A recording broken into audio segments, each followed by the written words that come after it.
Alhamdulillahirabbil alamin, wassalatu wassalamu ala Rasulillah wa ala alihi washabihi wa man tabi'ahum bi ihsan ila yaumiddin. Amma ba'd. Baik, kita lanjut lagi. Alhamdulillah, kitab Umdatul Ahkam min kalami khairil anam karya Imam Abdul Ghani Al-Maqdisi rahimahullahu taala.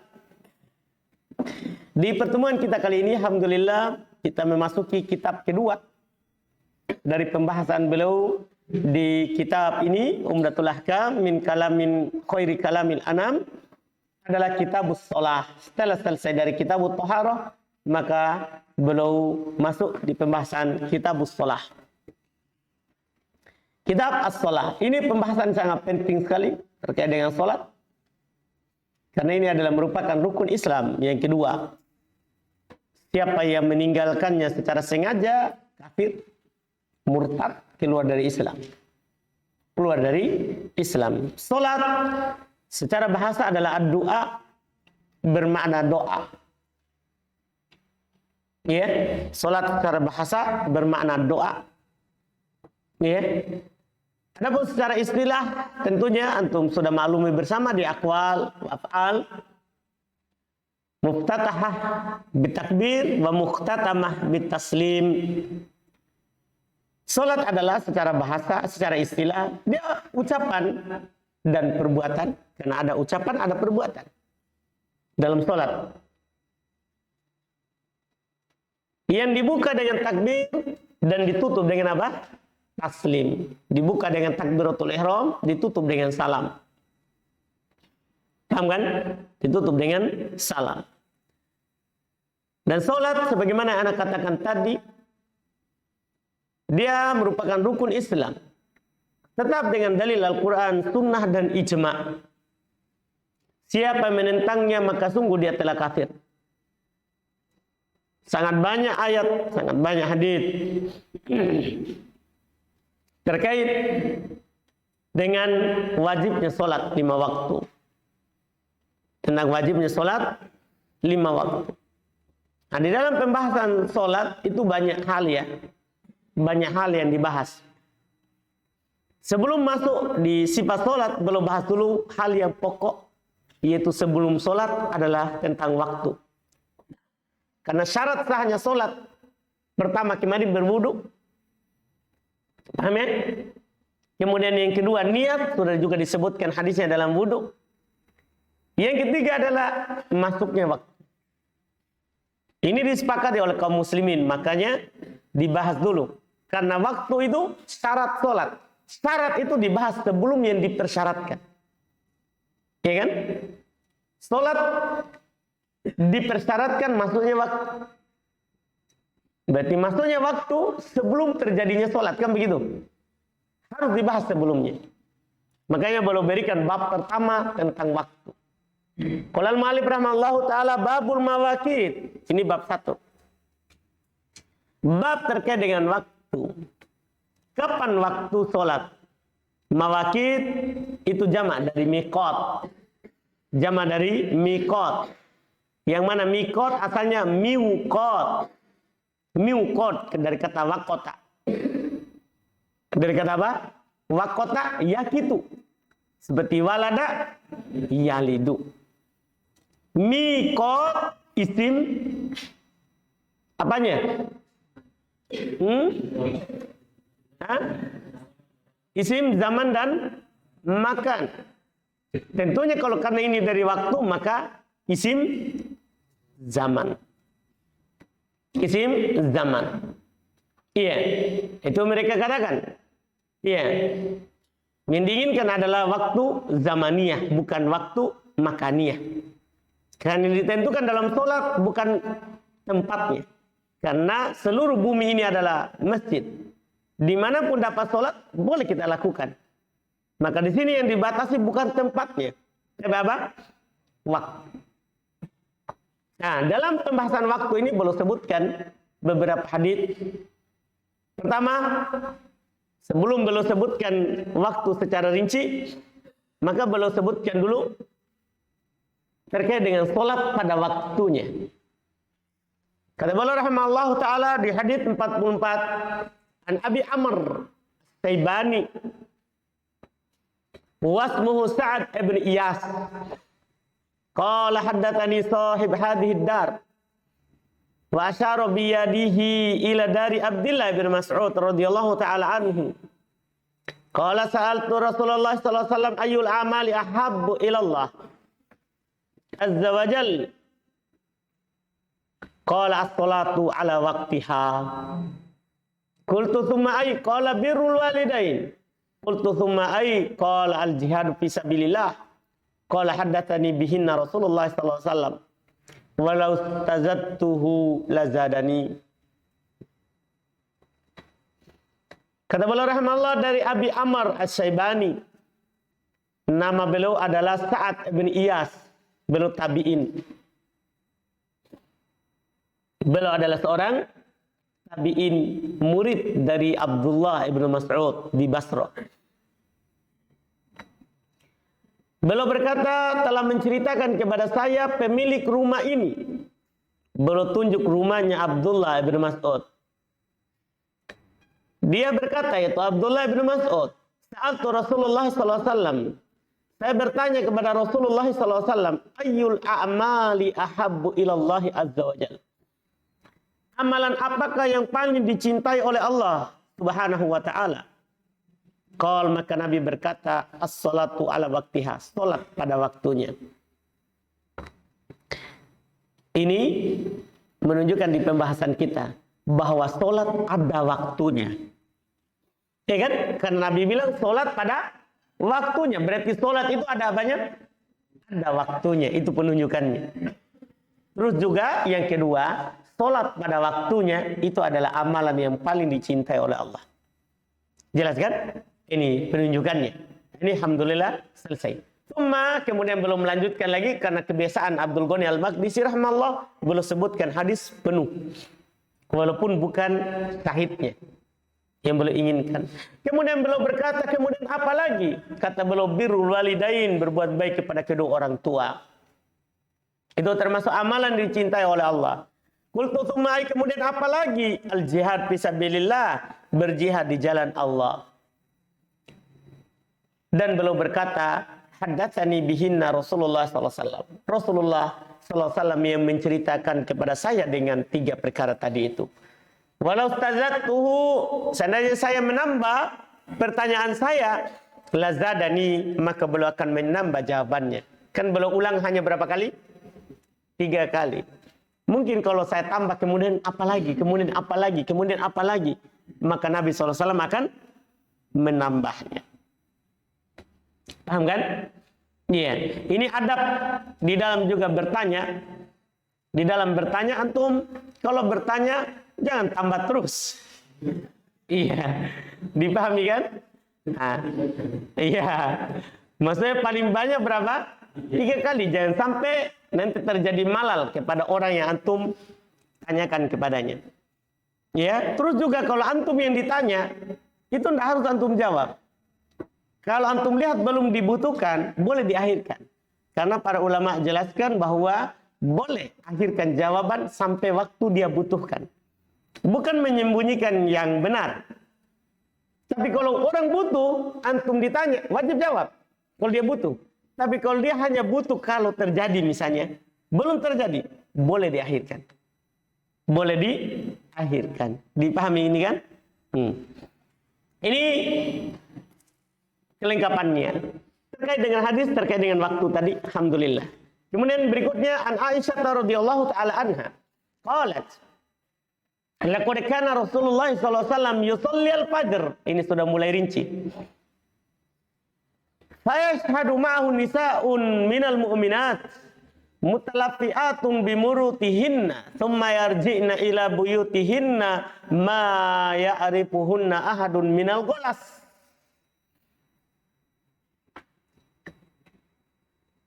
Qala al-murud aksiyah mu'limah takunu min khaz wa takunu min su'. Mutalafiat, multahifat.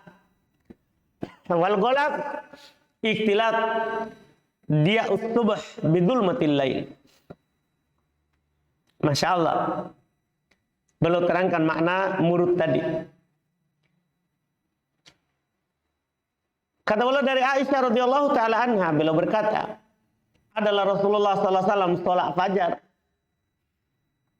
salat subuh, maka hadir bersama beliau salat subuh dari kalangan mukminat, dari kalangan perempuan. Menunjukkan bahwa perempuan boleh salat di masjid. Iya, nanti akan datang hadis la tamna'u ima Allahi masajid Allah. Jangan melarang hamba perempuan Allah yang mau salat di masjid. Jadi mereka hadir bersama Rasulullah SAW salat subuh. Mutalaffi'at. Tadi mutalaffi'at belum terangkan maknanya. Mutalaffi'at artinya multahifat, berselimut.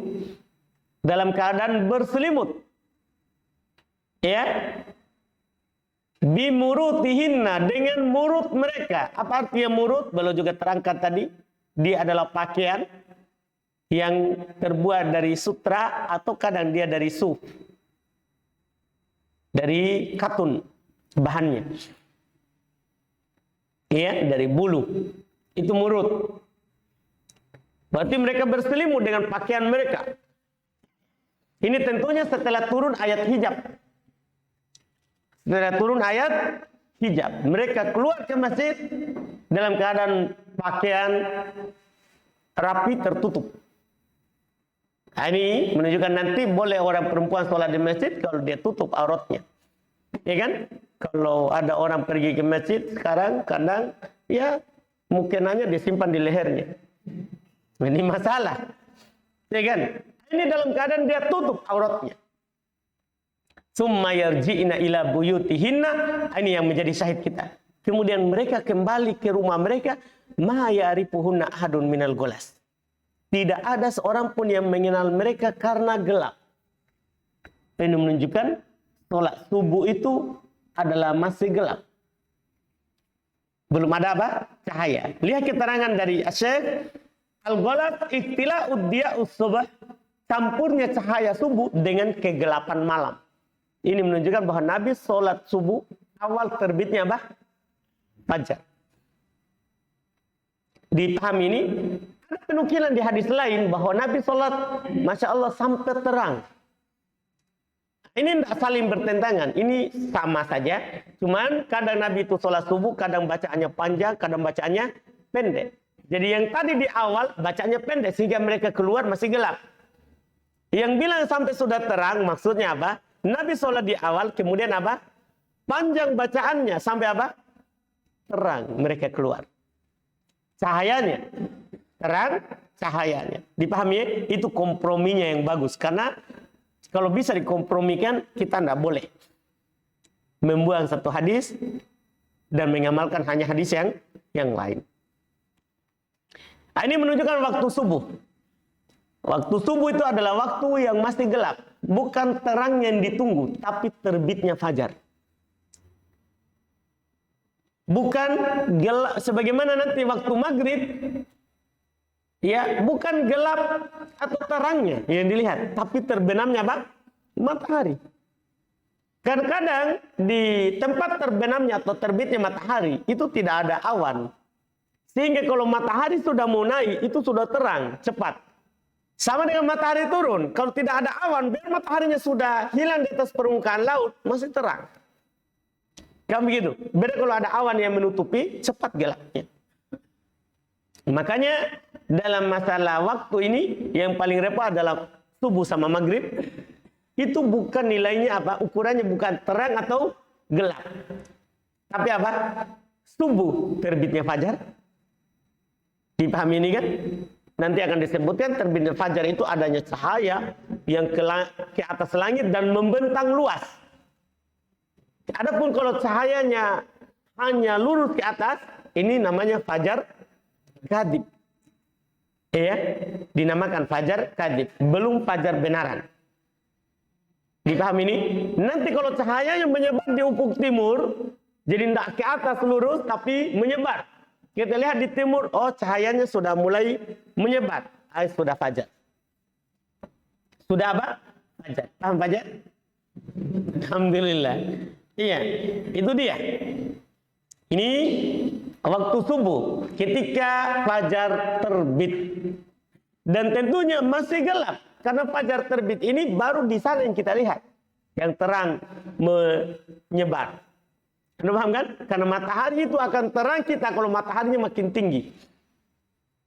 Mendekati permukaan laut. Mendekati permukaan laut. Dan ukurannya laut ya, bukan gunung. Ukurannya laut, bukan gunung. Dipahami ini? Dia terbenam di atas permukaan laut atau muncul di atas permukaan laut. Dipahami kan? Karena kalau gunung, nanti kalau gunungnya tinggi, matahari sudah tinggi tapi karena ada gunung, kita tidak lihat. Oh, ini masalah. Iya. Ini yang perlu diketahui. Jadi masih golas. Masih bercampur cahaya tubuhnya dengan cahaya malam. Iya.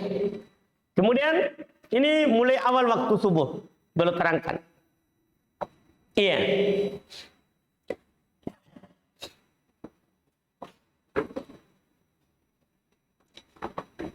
Dari sini disebutkan oleh para ulama dari hadis tadi, sunnahnya segera lakukan sholat subuh di awal malam, di awal waktu. Sunnahnya untuk segera melakukan sholat subuh di awal waktu. Iya, dari sebutkan tadi. Karena Nabi keluar masih gelap. Tapi di awal waktu ya, bukan sebelum waktu. Di awal waktu, bukan sebelum waktu.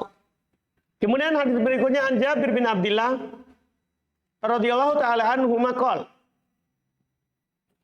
Kana Nabi sallallahu alaihi wasallam yusalli adh-dhuhra bil hajirah wal asra wa syamsu nakiyah wal maghriba idza wajabat wal isya ahyanan wa ahyanan. Idza ra'ahum ijtama'u ajjal wa idza ra'ahum abta'u akhar wa subuhu kana Nabi sallallahu alaihi wasallam yusalliha bi golas. Ini disebutkan 5 waktu. Ini adalah disebutkan 5 waktu.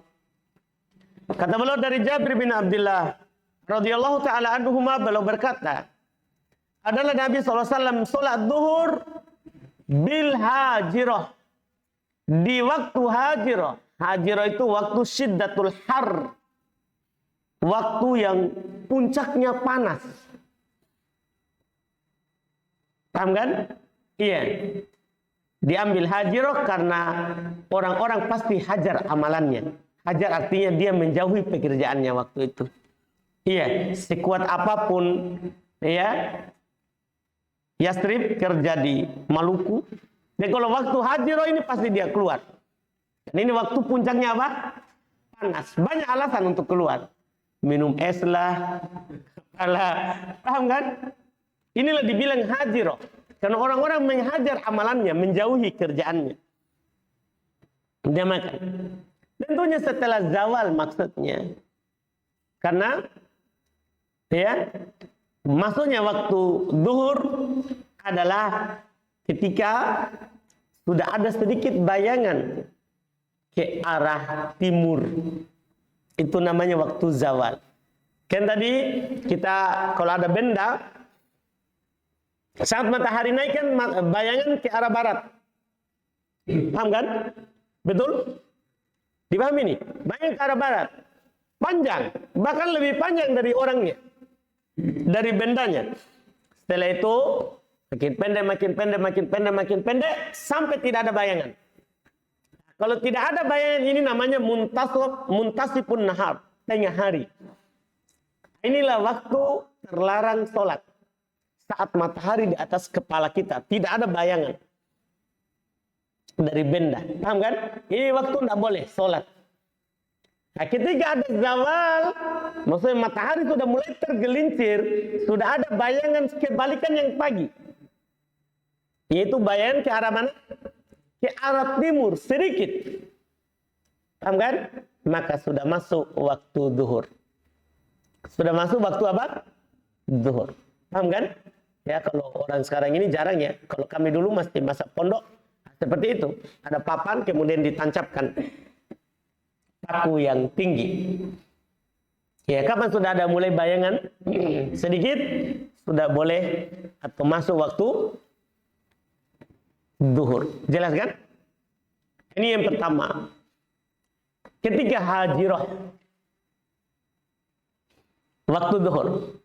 Wal asra, dan Nabi SAW sholat asar, wasyamsu naqiyah, matahari masih bersinar terang. Belum sholat asar, dalam keadaan apa? Matahari masih apa?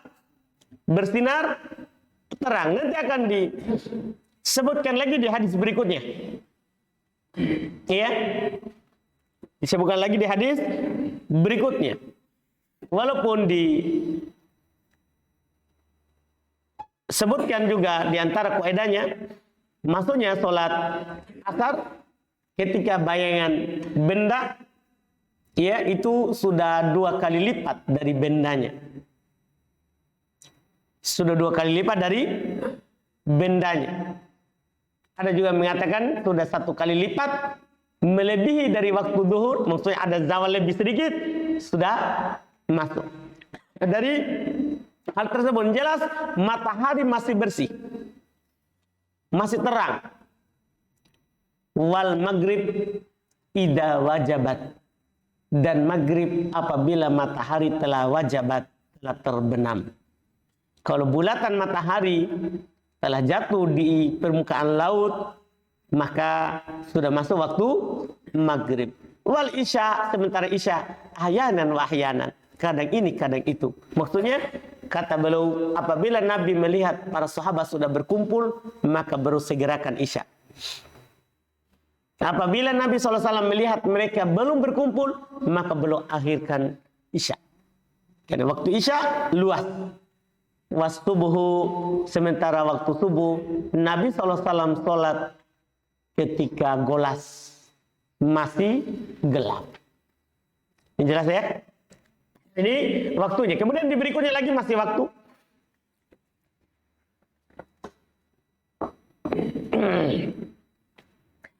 Kata beliau an Abil Minhal Sayyar ibn Salamah, qala dakhaltu ana wa abi ala Abi Barzah al-Aslami.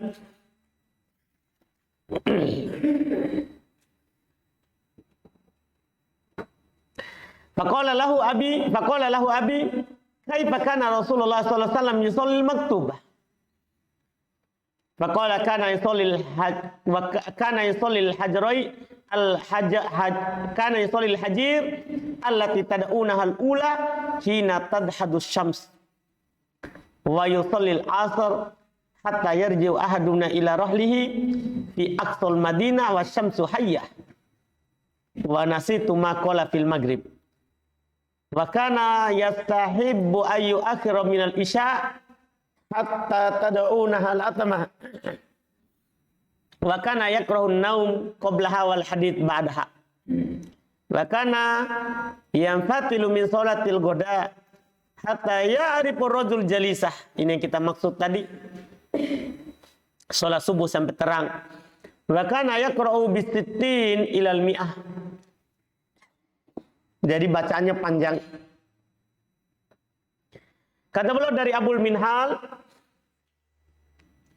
tabi'in juga, Sayyar ibn Salamah, dia berkata, saya dan bapak saya masuk kepada Abi Barzah al-Aslami.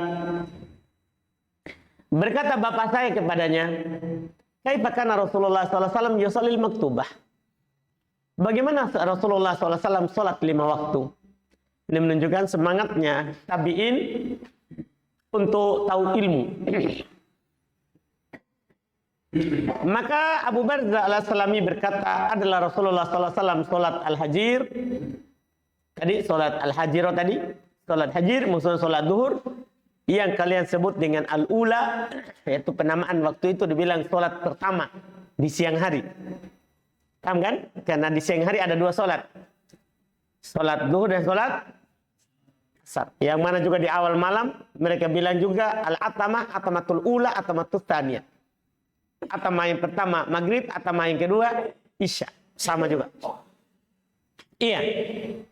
Yang kalian sebut dengan salat al-hajir disebut dengan al-ula. Yang pertama, hina tadhadus syams, ketika matahari panas.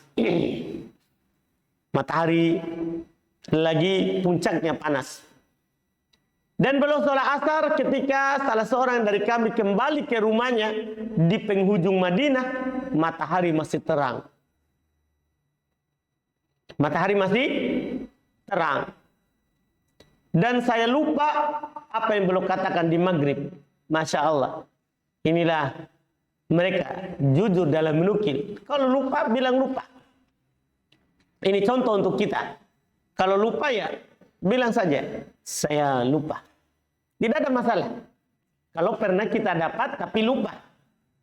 Pernah tahu, ini bayangkan. Yang berkata ini siapa ini? Kan begitu. Ya Abu Barzah. Bisa juga yang berkata adalah Abul Minhal. Saya lupa apa yang dia katakan di maghrib. Jujur mereka. Jadi kalau pernah kita tahu kita lupa, bilang lupa, tidak ada masalah. Kalau kita tidak tahu ya, saya tidak tahu wallahualam. Jelas kan? Ini harus kita seperti itu. Iya. Wa kana yastahibu ayu akhira minal isya. Nabi SAW senang, cinta, suka mengakhirkan isya.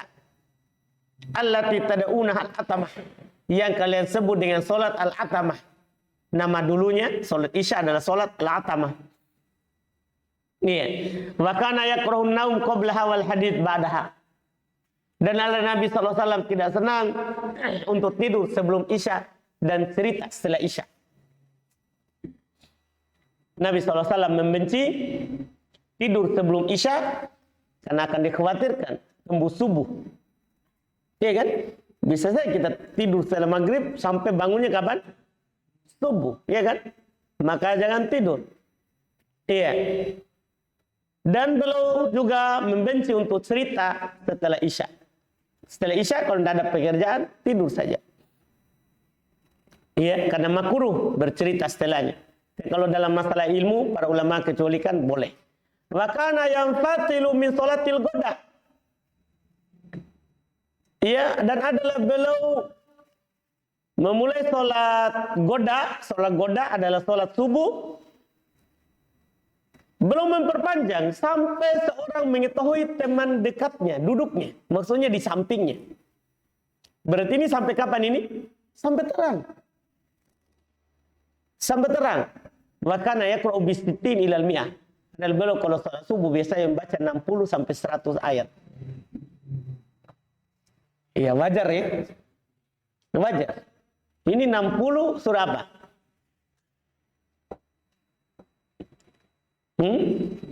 An-Naba berapa ayatnya? Apa? Berarti lebih dari itu. Padahal itu An-Naba sudah ayat-ayatnya pendek. Belum baca panjang.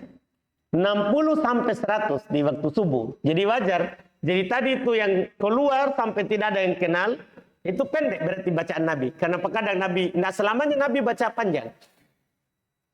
Kadang pendek, kadang panjang. Dipahami kan?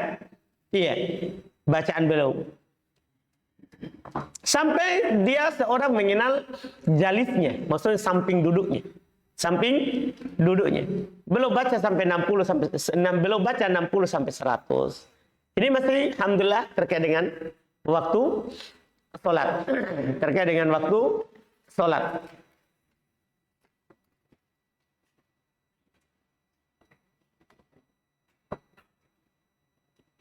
Kemudian hadis berikutnya itu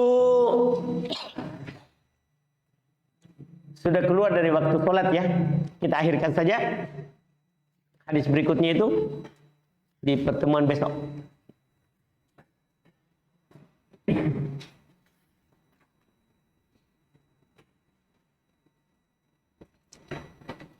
Ini waktu-waktu sholat yang nanti akan datang sendiri. Waktu terlarang. Seperti yang saya isyaratkan tadi. Bahwa dilarang sholat saat matahari di tengah. Itu akan datang sendiri. Akan disebut oleh penulis nanti. Ada waktu-waktu terlarang untuk sholat. Ada waktu-waktu terlarang untuk sholat. Insya Allah Kita akhirkan saat datang waktunya. Alhamdulillah, kita cukupkan dulu.